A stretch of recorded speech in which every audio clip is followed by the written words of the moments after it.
Mấy nay nghe giang hồ đồn cái trứng con phít này ăn ngon dữ lắm luôn mấy bạn hiền. Để bữa nay tôi mua trứng về nè, làm ăn thử coi mùi vị nó ra sao đây. Tôi còn nghe giang hồ đồn cái trứng này nó khó làm lắm luôn. Nào là canh nhiệt độ nè, thời gian các kiểu. Còn trứng này á, mấy bạn lấy trồng đỏ thôi, bỏ trồng trắng nha bạn yêu chéo ơi. Và cái món này không thể nào thiếu được cái dầu ô liu, mà giang hồ đồn công nhận không tới nơi tới chốn gì cáo chỗ chân. Đồn cái trứng này ăn ngon mà không đồn luôn cái chai dầu này nó mắc đi trời ơi. Cái chai dầu ba lớn vậy tôi mua hết 90 lắm mấy bạn hiền. Đổ ra bả chung hết chai dầu luôn quá chữ. Ăn có mấy trứng thôi mà tốn kém quá trời quá đất đi chứ. Giờ tôi lấy lòng đỏ nè, tôi ngâm vô dầu ô liu này rồi xong cho thêm tép tỏi vô nữa cho khử mùi tanh đó. Lần đầu tiên tôi làm trứng này mà sao thành công mỹ mãn luôn bạn yêu dấu ơi. Chắc là do ông thần bánh trái ông độ tôi rồi đó. Để nướng thành công trứng này mấy bạn nướng ở nhiệt độ 80 độ C trong vòng 30 phút y như tôi là được nha. Còn trứng này phải có bánh mì ăn kèm nó mới ngon, không có bánh mì y chang như mình ăn bún đậu không có mắm tôm gì đó, không thể nào mà ngon được kéo chỗ chân. Sau 30 phút chờ đợi mòn cái mỏi cuối cùng cái trứng tôi nó cũng chín rồi đó, mà kiểu chín tái đó mấy bạn hiền. Không hẳn là nó chín hẳn nè, mà cũng không hẳn là lòng đào luôn, kiểu nó thành cục dẻo dẻo giống vậy nè.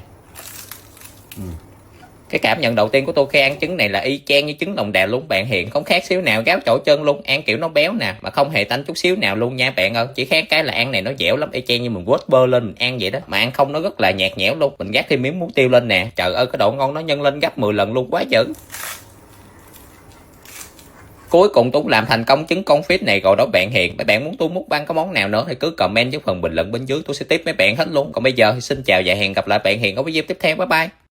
Sáng ngày chạy ra chợ thấy cô này bà bán trái được quá trời quá đất luôn bạn hiền, mà nào giờ tôi chưa ăn qua bao giờ cả. Để bữa nay nè tôi mua về muốn bán thử coi mùi vị nó ra sao ha. Mà công nhận tạo ra trái đều này nghịch lý với mấy trái kia ghê thiệt chứ. Cái hộp của người ta nằm trong thì ông nằm ở ngoài, bởi vậy người ta thường có câu nói người thành công thường có lối đi riêng. Riêng đây là nó mắc đó. Mấy bạn biết tôi mua nhiêu ký không? 60 một ký.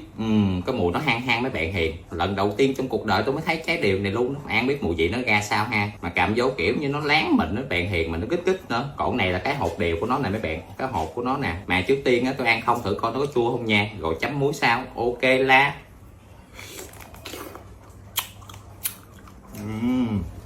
Lại ăn kiểu như nó chát chát mấy bạn hiền, mà có vị hơi chua chua nhẹ nhẹ. Rồi để chấm muối ăn thử cái coi.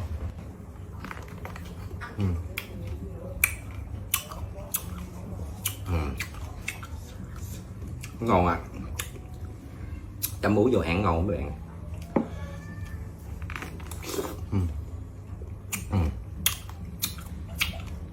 Quá lạ.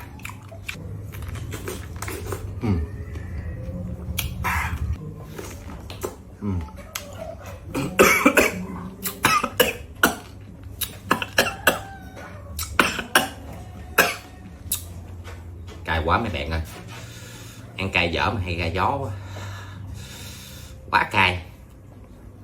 Mới học lỏm được cách pha bột chuối chiên đơn giản à, ngon như ngoài tiệm luôn mấy bạn hiền. Sẵn bữa nay làm thêm mấy cái bánh bông hồng nữa, đem đi tặng người yêu nhân dịp Valentine cái mới được. Một năm có một ngày thôi đó, mà không tặng là nguyên năm khó ăn khó ở lắm luôn. Sáng ngày chạy qua anh hàng xóm nè, ổng cho trái chuối của ổng, ý lộn, ổng cho nguyên nẻ luôn chứ quên. Sẵn có nẻ chuối rồi về mình làm chuối chiên ăn luôn mấy bạn ơi. Mấy nay tôi cũng thèm quá trời quá đất đi. Nhỏ người yêu tôi cũng thèm chuối dữ lắm luôn rồi. Sẵn làm ăn nè, làm tặng cho nó mấy trái ăn cho lò bản họng nó ra luôn quá chữ. Trong khi chờ đợi cái đậu xanh đó nó chín để làm cái bột bánh chuối thì tôi quay qua tôi làm cái bột bánh bông hồng luôn bạn ơi. Thời bữa giờ mà tặng bông hồng thiệt là nó xưa ơi là xưa rồi. Giờ làm bánh bông hồng nè, vừa đẹp mà còn ăn được nữa chứ. Còn phần công thức làm bột bánh bao này á, lát tôi sẽ bỏ dưới phần bình luận cho bạn tham khảo. Mình làm tặng người yêu mình ăn đảm bảo được người yêu cưng luôn quá dữ. Bột mình nhậu mịn xong rồi đó, giờ mình xách cái đầu nó ra mình cán luôn, cán mỏng mỏng nha bạn hiền. Xong rồi cái đầu mình cắt nó ra, cắt sợi dài dài y như tôi vậy nè. Cuối cùng làm thắt bính nó, mấy bạn nhớ cố định hai đầu lại nha, để thôi nó bung ra đó. Cách tạo hình bông hồng này nó rất là dễ luôn. Giờ mình tha nước nó vô nè, lát mình cuốn lại cho nó dính đó. Mấy bạn cuốn y như tôi là được ha, lại ra hình bông hồng thôi bạn ơi, rất là dễ luôn. Mà tôi đang thắc mắc điều sao năm 12 tháng không có ngày nào mà dành cho đàn ông mình gáo chỗ chân vậy trời ơi, toàn là dành cho phụ nữ không vậy trời. Nói vậy thôi chứ phụ nữ sinh ra là để yêu thương đúng không bạn hiền. Đó bạn thấy bông hồng tôi nhìn đẹp ghê chưa. Giờ cho vô nồi tôi hấp ha, hấp tầm 30 phút là bánh bao này nó chín thôi mấy bạn ơi. Còn công thức làm bột chuối chiên này nó rất là dễ luôn. Ở đây tôi có 50g đậu xanh nè, thêm 2 muỗng canh đường nữa, chàng thêm xíu muối cho đây luôn, 400ml nước cốt dừa, 2 muỗng canh nước cốt chanh, và cuối cùng là 2 muỗng canh caramel. Cho hết vô có xay mình xay cho nó nhuyễn thì là nhuyễn ra. Còn phần bột á thì đây tôi sử dụng là